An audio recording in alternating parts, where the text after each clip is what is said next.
vjernici, evo, na početku vas lijepo sve pozdravljam i drago mi je što mogu večeras biti ovdje u vašoj zajednici. Započeli smo korizmeno vrijeme, sveto korizmeno vrijeme.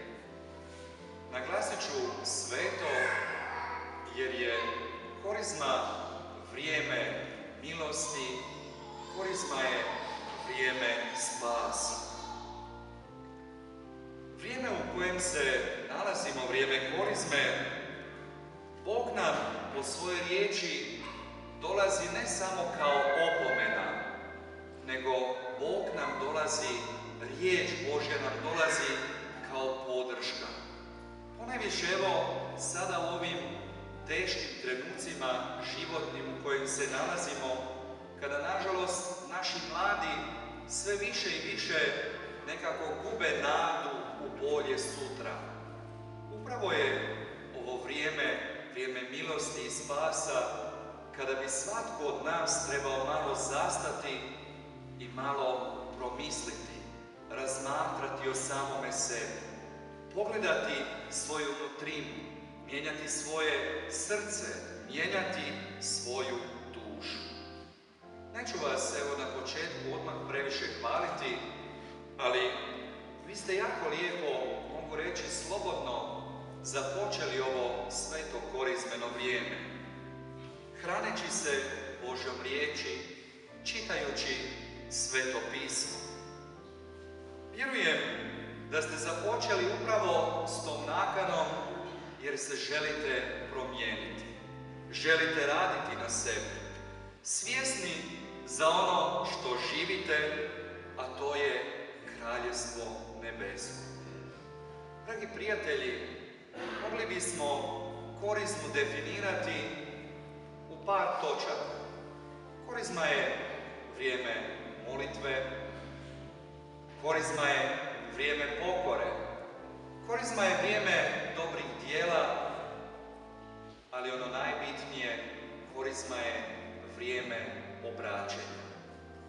I upravo je to današnja vodilja u sveto evanđelje koje smo čuli, obraćanje.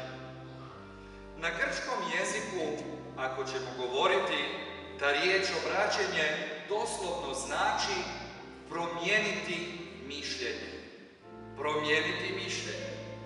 I to je ono, dragi moji, vjerojatno najteže u našem životu. Jer od promjena našega mišljenja, svjesni ili ne, mijenja se naš život, mijenja se sve ono što se nalazi u našem srcu.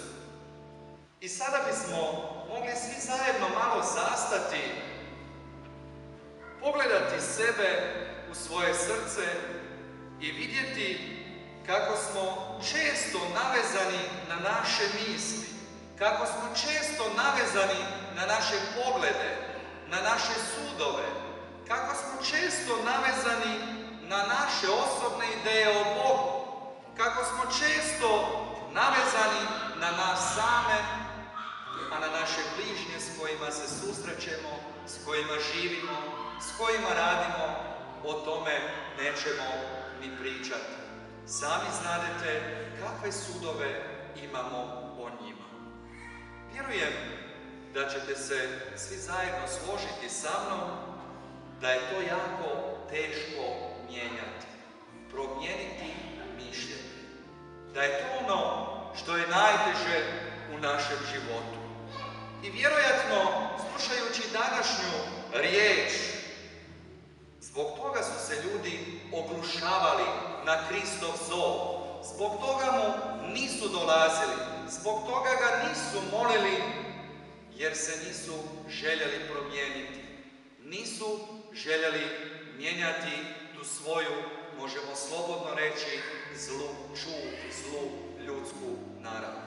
Vjerujem da i mnogi ljudi i danas imaju i protiv vas i svih nas ovdje svoje mišljenje, što se to oni ovdje okupljaju, što gube vrijeme čitajući tu neku knjigu, što gube vrijeme slušajući tamo nekoga kako se muči, kako ne zna pravilno neke riječi izgovarati. Što gube vrijeme na to? Mnogi danas, ne samo danas, nego i općenito, nemaju potrebe, ne osjećaju da bi trebali doći Bogu reći hvala. Traže znakove. Evo danas su se tražili znakovi, znak je bio Jona, a evo ovdje je više od znaka Jona. Traže znakove, evo vidljivi znakovi svakoga dana, dragi moji. Evo i mi smo danas ugledali svjetlo dana. Bog nam je dao novu šansu, novu priliku.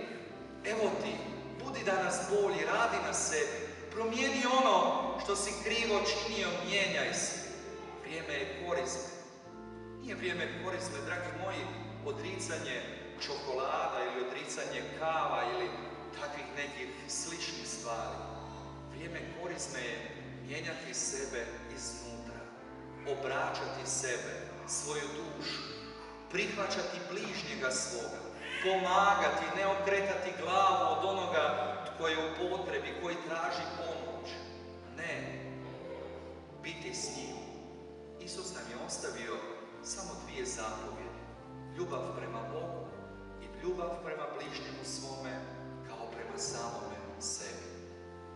Dragi vjernici, kada govorimo o promjeni mišljenja, težak je to zadatak, ali to nije nemogući zadatak. Upravo zato smo pozvani i dužni iz dana u dan slušati, razmatrati riječ Svetoga pisma. Osobito zato da se naše mišljenje oblikuje prema zamisli Boga, prema onome što On želi za nas, prema onome što nam je objavio u Isusu Kristu, kako bi mišljenje Isusa postalo i naše mišljenje. I vjerujem, evo iskreno, zato se i vi od pepelnice čiste srijede okupljate ovdje danonoćno slušati tu riječ, jer želite da vaše misli, da vaše riječi postanu upravo riječi Isusa Krista. Isus isto tako govori, možemo reći, teške riječi, da će onaj koji se neće obratiti, koji će se oglušiti na glas Boga, koji neće promijeniti svoje mišljenje, biti osuđen na posljednjem sudu od svetaca i pravednika Staroga Zavjeta. Evo, dragi vjernici, Salomon je propovijedao mudrost. Dvije su nekako bitne teme u današnjem Svetom Evanđelju, a to je znak, tražeći znak i mudrost. Salomon je propovijedao mudrost. Dolazili su iz dalekih krajeva upravo slušati Salomon. A što smo slušali u Evanđelju? A evo ovdje i više od Salomona. Sama mudrost. Isus je tu. Možemo reći glasno i jasno, u ovom današnjem Evanđelju On nam sam govori. Zašto me tražite? Ja sam tu. Možemo se na kraju evo današnjeg kratkog razmišljanja svetopisanskog svi zajedno zapitati, je li Isusov nauk za mene osobno, za svakoga pojedinačno ovdje od nas, nešto više od mudrosti Salomonove? Je li Isusov nauk nešto više od propovjedi Jonine? Je li Isusov nauk za mene osobno, svakog pojedinačno, nešto više od onoga što govore na televiziji, od onoga čime nas pokušavaju hraniti na televiziji, čime nas hrane u našim dnevnim novinama, štampama, a ponajviše u žutnom listu bude svima riječ koju slušamo, vodilja kroz ovozemaljski prolazni život za vječnost, za kraljevstvo nebesko. Amen.